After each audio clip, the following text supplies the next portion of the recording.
Good afternoon. We met yesterday as a football team at 2 o'clock. And basically the outline of that meeting was, it was a very disappointing very disappointing end to an outstanding season. And so we talked about that some. We talked about the game. We talked about how we move forward individually and collectively. We also talked about an appreciation for the journey that we were able to walk. I'd probably like to just start with that. I'm extremely appreciative of these players and coaches and their efforts.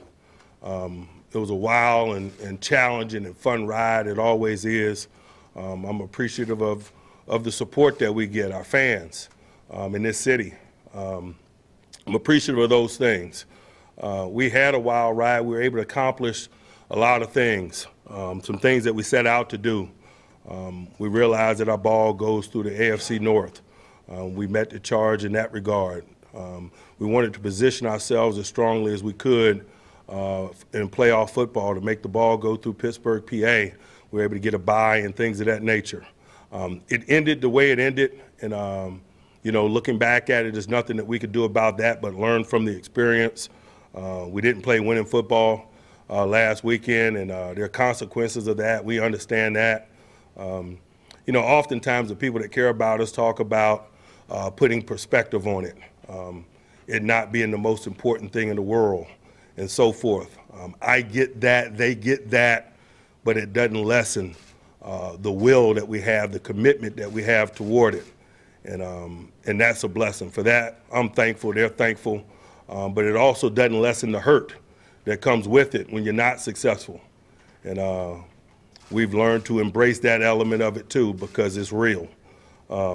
So at the appropriate time, they'll all process it in their own ways and learn and grow from it. We will too. And hopefully that strengthens us for our next journey. We understand that some of us are going to be on this journey and some of us are not. That's the nature of it. That's why we have the type of urgency that we have. That's why we have the type of appreciation for what one another are willing to do in the midst of the journey. Those of us that have been on multiple journeys, we know that none of them are the same, that there are always going to be changes, and that's just life, but it's also life in football. We embrace that. We're going through our same end-of-the-year type procedures that we go through, exit meetings and physicals and so forth, assessing or starting the assessment process. How we end this is very critical in terms of how we begin the next one. So you don't want to be in a hurry to end it, even though it can be uncomfortable and painful and so forth. It's important that we turn the stones over and gather information and really assess. And so that's what we're in the process of doing. It's not a short process, and I by no means am in the business of rushing it. I started this morning meeting with rookie players first and assessing what's transpired with them and building from there. It will continue. We got medical things we need to address. I don't have a lot of details there. Some of you guys know that guys were dealing with ongoing things. Some of those things may have been scheduled. One that comes to mind, I think Tyler Matakovich is scheduled for shoulder surgery on Wednesday. Some of the other stuff is obviously a lot more tentative. We've got to check those boxes as well, and we will. But just simply going through the normal procedure and just not underscoring that. It's important that we do a good job of that, because it really defines the start of the next journey. And let's face it, that's all we have, because this journey is over. There's finality in it. And as abruptly as it ends, we understand it and embrace it. But happy to address any questions you might have. Mike, do you expect your coaching staff to come back intact next year? Again, I don't know where these roads are going to lead. Some conversations need to be had. Some contracts are up, some contracts aren't. I'm not ready to discuss that at this point. Part of that, gaining that understanding, is those conversations and so forth. So you'll hear about them as they unfold, I'm sure, if there's anything to be heard. But not there yet, no. On those lines, Mike, are you content with how Ben and Todd Haley interact, and can you see that as a relationship that would be positive moving forward? You know, I'm gathering information on all relationships and things of that nature. That's what this assessment is about. So I'm not ready to state opinions about the nature of any of our relationships, whether I'm assessing it in terms of what transpired or what's going to transpire moving forward. You know, that's the process that I'm in right now. How about beyond the relationship? Are you happy with the way the offense has developed under Todd and where it is right now? Again, I'm not going to have a lot of definitive answers for you guys because I don't want to provide you misinformation. Some of the things, some of the minute details, whether we're talking about offense or defense or special teams or roles within it or personnel, I have very definitive positions on and information about. Some of it I understand that I'm not privy to all circumstances and information during the course of a journey, so I'm letting others deliver information to me. I'm gathering information. I'm providing information to help to those individuals that I'm talking to in terms of what I feel they need to do. It's all a good process for me, one that I take very seriously and look forward to learning and gathering. So some of these things I'm just quite frankly not going to be ready to talk about in real strong ways at this point. What's your criteria that you use when you evaluate a coaching staff? Man, you know, we're all a product of the end result. It starts there, whether it's players or coaches. You know, we are what the record says we are. So it starts there, but then it's also, you know, your will, players and coaches. What are you willing to do? I know what you're capable of, or I have a pretty good assessment of what men are capable of. But what you're capable of very rarely defines you in this business. Whether you're a player or a coach, what you're willing to do is what defines you and what you're willing to do on a consistent basis. How selfless are you? How willing are you to put our goals and an agenda in front of anything that might be on your checklist or to-do list? So, you know, those are general things that I assess all people that put their hand in the pile with, whether it's players, coaches, or support personnel, training staff, equipment staff, medical staff. I take really generally the same approach to evaluation of all people. Is Hines Ward in line to replace Richard Mann as receivers coach? You know, again, I'm not willing to talk about anybody being in line for anything. I've yet to visit with Richard Mann. You know, so that's where it starts for me. What's the status of Mike Munchak in relation to the Cardinals job that you interviewed for? He's been on an interview. You know, I don't know what's next or if there's anything next. You know, oftentimes those people hold those cards, and they're probably better equipped to answer that than myself, for sure. Mike, do you consider that part of the success that the Patriots have had the ability to make other teams obsess on them, potentially to the detriment of their team? I don't know that. That's not tangible. That's somewhat mystical. I don't know how you measure that. I know they do some tangible things well that need to be addressed, and that's probably got a lot to do with why they're successful. With Ben coming back, or saying he's coming back, does that help you as you go into your preparation for the offseason? You know, Ben's under contract, so we proceed with that assumption. We proceeded with that assumption a year ago. Speaking of Ben, Mike, he had said that he has in the past lobbied for the QB sneak to be part of your offense, up to and including even asking you to go for QB draws from the 2-yard line. Is that in fact the case, and would you consider making a QB sneak more a part of the offense? Yeah, man, you know, that's one of the best things about that guy. His will is continually on display, particularly at those critical moments, man. He wants to be the guy. He wants to be the reason why. You know, I work to not stifle that. I encourage that. I appreciate that. But then we make decisions that we deem appropriate in circumstances. So it may include what you talked about. It may not include what you talked about. Sometimes coming to those decisions has nothing to do with his skill set or what he's willing to do. It might just be based on what the opponent does. So those are decisions that we have to make. It's really not anything extraordinary about it. It's just part of ball. Mike, in retrospect, did Le'Veon's holdout cause him to start slowly at all? You know, he's better equipped to answer that than I. I thought he played great, and I thought it was exemplified by the consistency of his play over the course of the season and the fact that, you know, he's first-team All-Pro. So, you know, you can judge from there. So what is the biggest factor of why you guys have gone away from the QB sneak on 4th and 1 in recent years? I don't know that we have. You know, whether or not we choose to call it in a specific moment is up for debate, but to suggest that there's a resistance to it in concept, I'm not willing to say that. Mike, would you like the players to be less active on social media or talking before games, or how do you deal with that?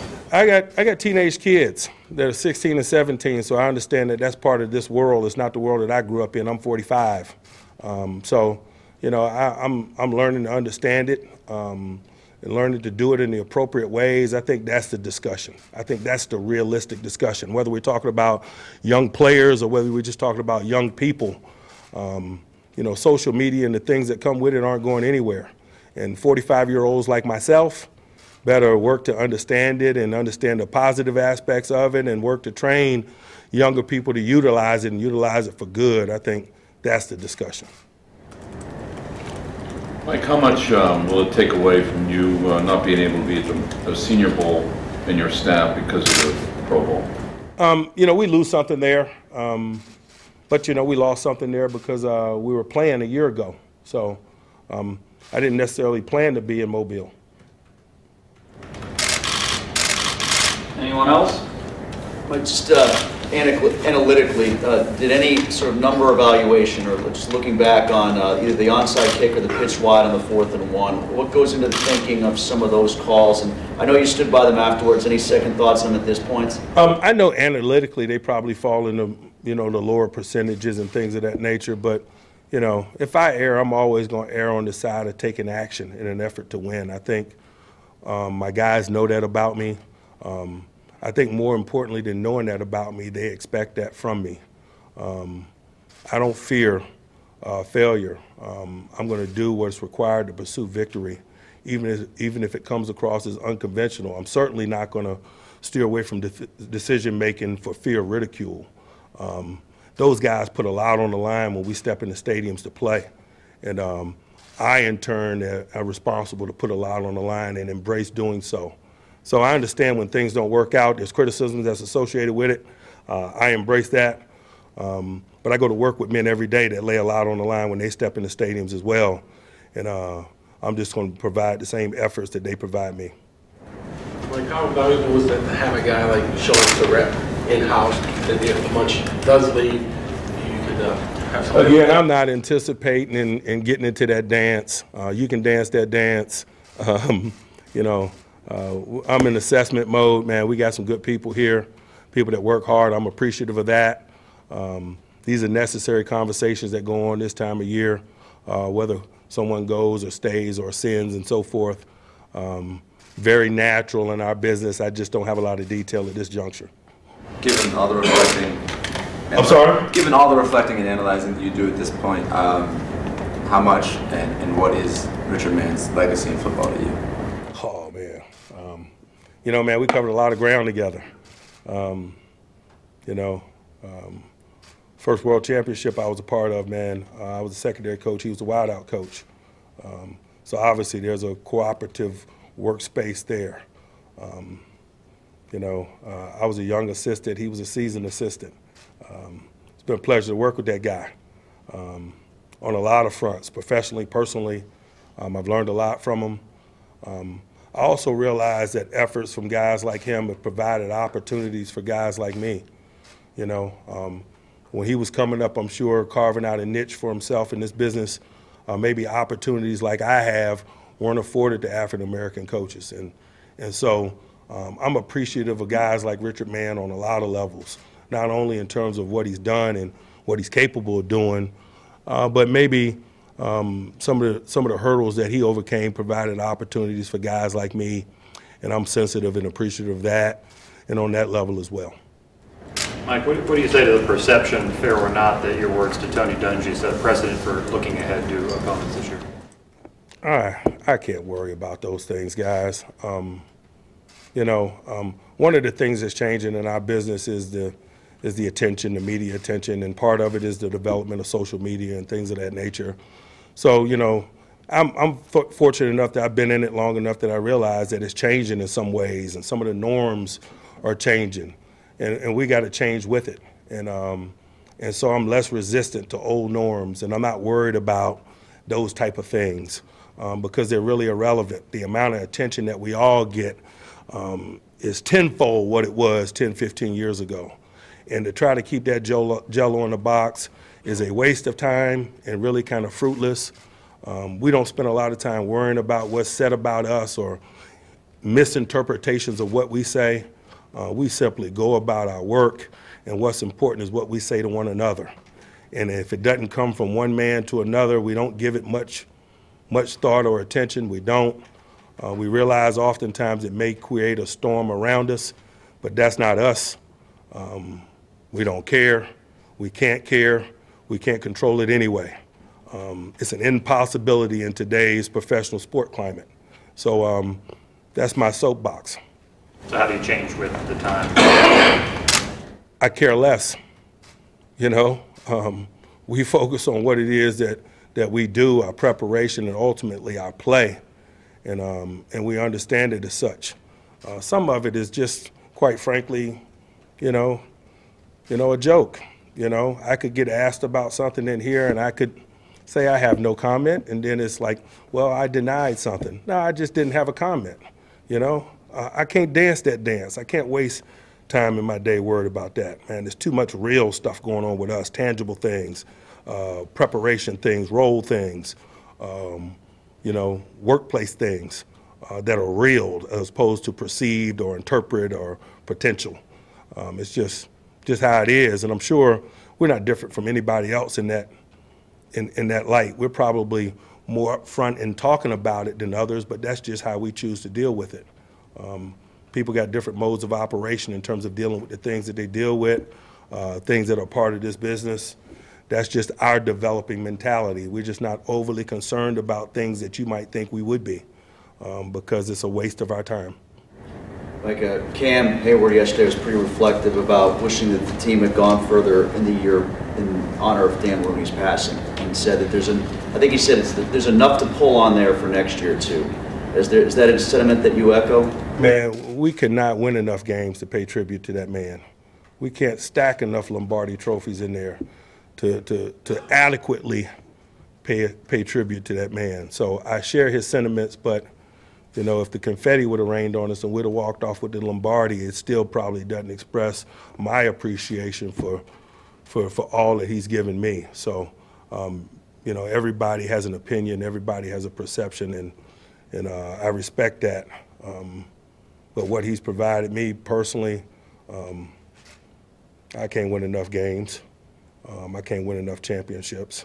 You know, that was just a symbol of our appreciation for the standard that he's provided us, the legacy that he's provided us, the leadership, friendship, whatever he's provided us. It was a token of our appreciation. The outcome of games and stuff are not going to meet the standard.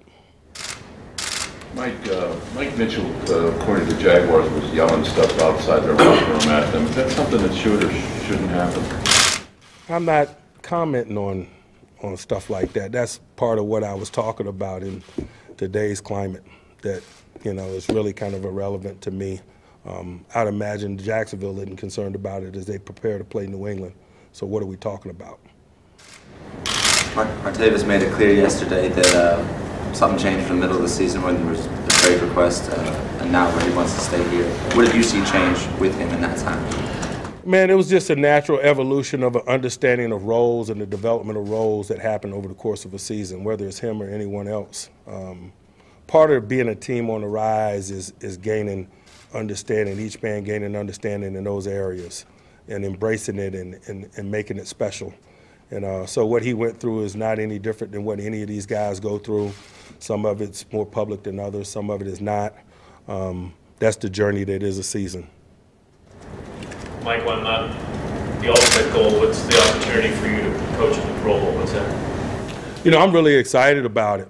You know, to get an opportunity to work with guys that are honored as the best in the business, to spend some intimate moments with them, to enjoy them. It's awesome. I haven't been to the Pro Bowl in, man, a lot of years. So it's just, you know, it's a great environment to be in, to spend time with the best in the world at what they do, to watch that camaraderie, to be a part of that is a special thing and an honor. How many of your players do you expect to be coaching that game? I hadn't thought a lot about it. You know, I guess I'll find out or get thinking along those lines here as it gets close. I think I fly out next Tuesday. In the meanwhile, I just really been focused on, you know, some of this housekeeping that we've been talking about over the last 24 to 48 hours. Mike, before you guys leave, is there anything you could shed light on for us as far as any further team interaction with Ryan and his doctors moving forward? Is there anything further there? Nothing's changed there, man. He's fighting and fighting every day. We're probably gonna have more time to support him, and I'm sure guys are doing that. You know, it's less formal and just more appropriate right now. You know, he's a teammate and a brother, man. Guys have acted appropriately so. You know, the fight that is the 2017 season is over, but obviously he's in the midst of a fight, and we're going to continue to support him daily in that. Mike, before the final touchdown, were you happy with the pace that the offense moved down the field before you scored? You know, the pace was necessary. Obviously, it was uncomfortable because of the game circumstance. Sometimes you got no control over it because of positions that you put yourself in. We were moving as good a pace as we could, but understand that pace isn't ideal, but obviously the position we were in was not ideal. Anyone else for Coach? All right. Thank you, guys.